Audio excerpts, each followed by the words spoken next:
What's up? DJ Chocolate here at the popular Workplay Theater here in Birmingham, Alabama. I'm here for the Woke Vote Conference, which is an awesome event that I'll be providing the soundtrack for. But let's go inside to talk to some of the organizers of this great event, the Woke Vote movement. Come on, check it out. Let's go.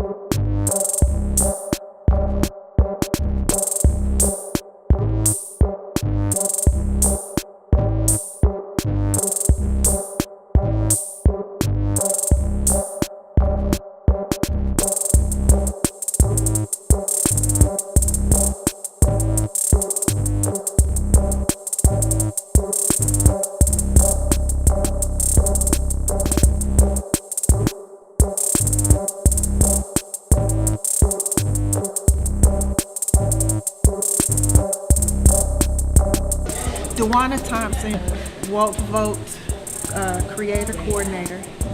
Woke Vote is a program that is specifically geared towards engaging, mobilizing, and turning out African American millennials and African Americans within the faith-based space.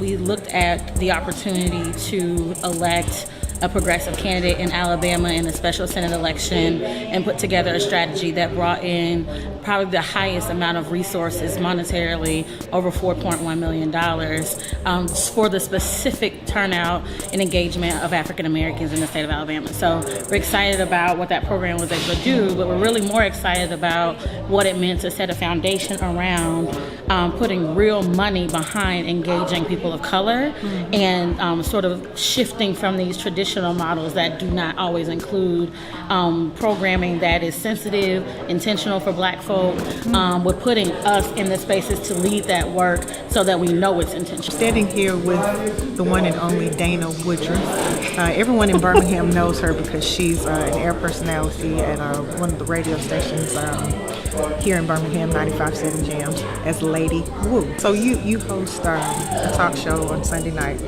Vital, so everybody can catch it 9 p.m. Central Time. So why we're talking now is because of your involvement with the Woke Vote campaign. Why was it so important for you to get involved with it? It's like, why not?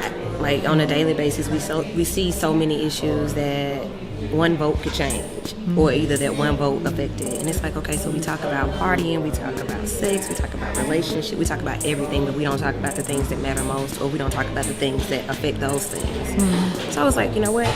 There's no thought about not doing it. It had to be done. Do you see any kind of parallel with Woke Vote and just the strides that it made to get a candidate in office? Like, literally, do you see any parallels to like the civil rights movement? Absolutely. Can you kind of talk Absolutely. about that? The focus on the Black vote was like the whole, that brought back the whole struggle. Like, why is the Black vote so important? So either that means that we don't vote, or that we have the power that we do use when we do vote. So it was like one of those type things. During the civil rights movement, we know that people march to vote, they fought to vote. Then you look at us, we don't want to vote. So you got to wake people up so that they will vote. So the parallel was that, through these generations, something was lost.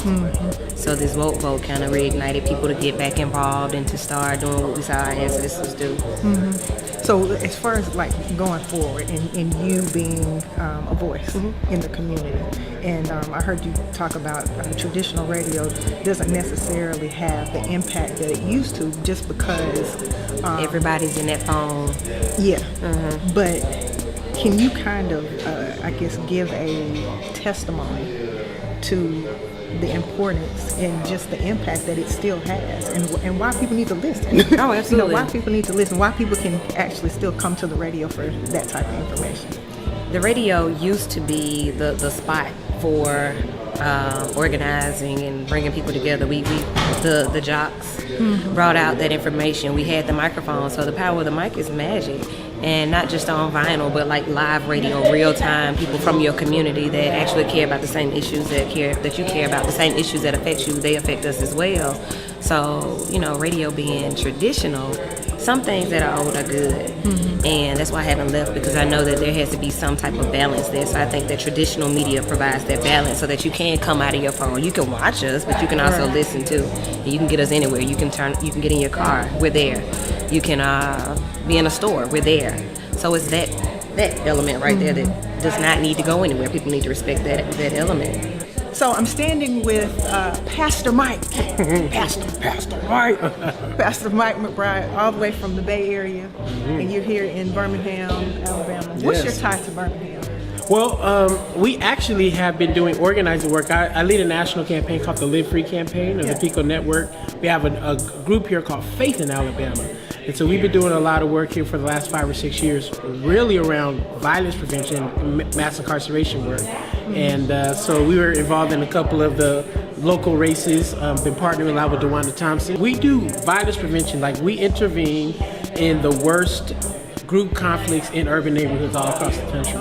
And so this is kind of one of the ways we go into our communities as faith leaders to try and have a presence that is reconnecting with young people and those at the highest risk of shooting or being shot.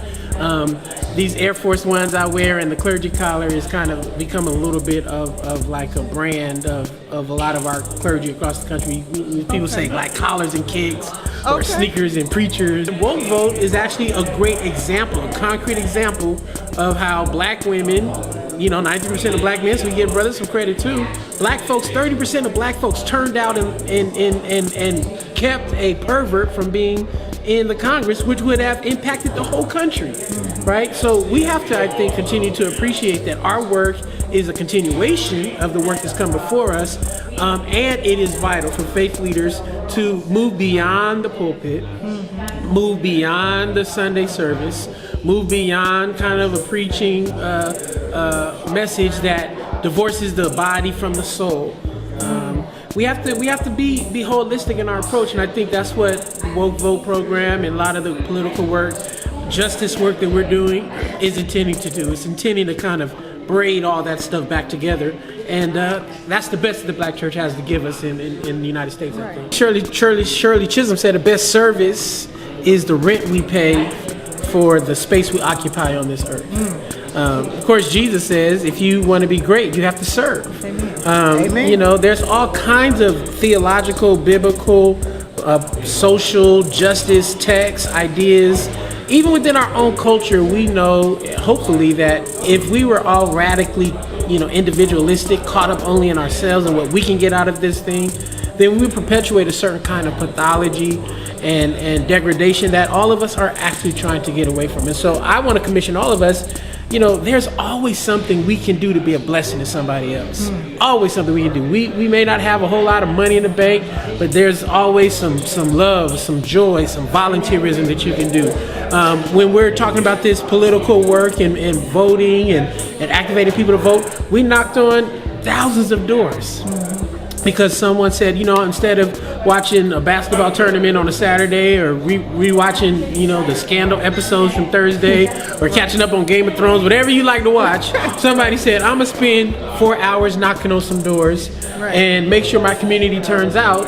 I'm going to go to a city council meeting and sit there. I'm going to go to a meeting about the school board. I'm going to walk neighborhoods, some of those violent neighborhoods in Birmingham and Mobile and Oakland. And I'm going to make sure that Pookie and Ray Ray and Bonquisha and all the loved ones who don't have that physical touch of love and relationship, that they can find that from me without perversion, without any kind of strings attached. No, I'm going to love on you because you create an image of God, and that is what we're called to do.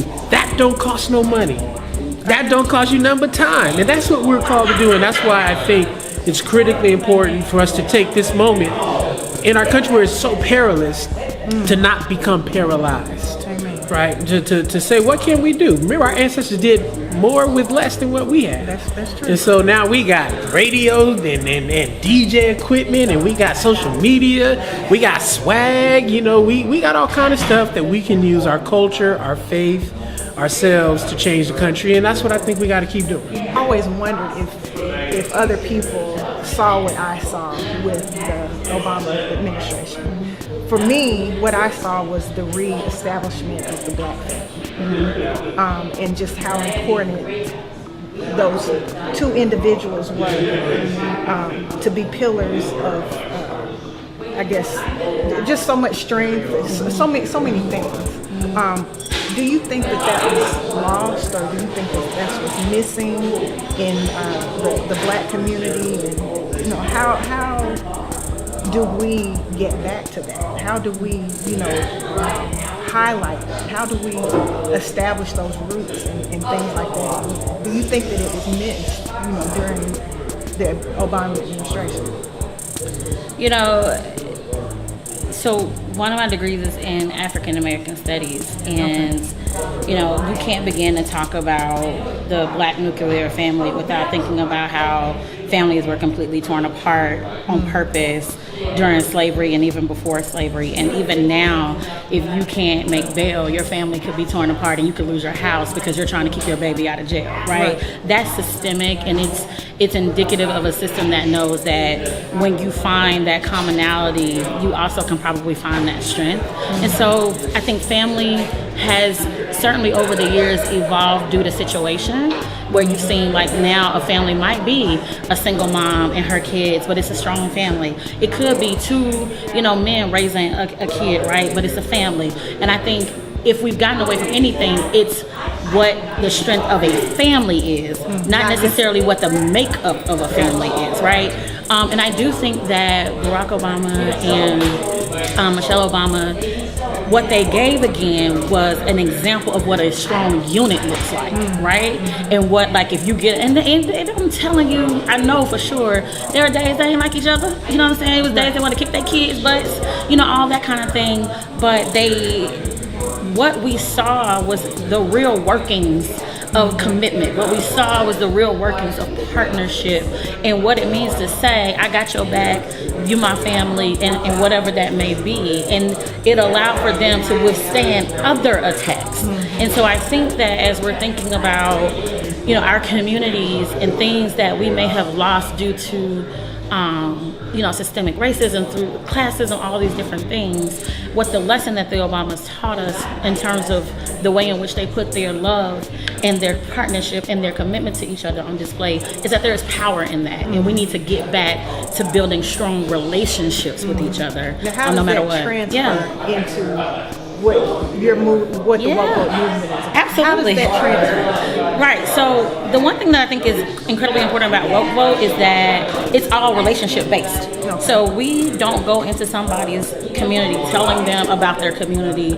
We don't go in there telling them what to do. We ask them about their community. We ask them about the story of their community, about their stories, and we ask them to take responsibility for their areas. And we talk about, like, what is it that you want to see? And the other thing is, we don't just exist for elections. We exist for liberation.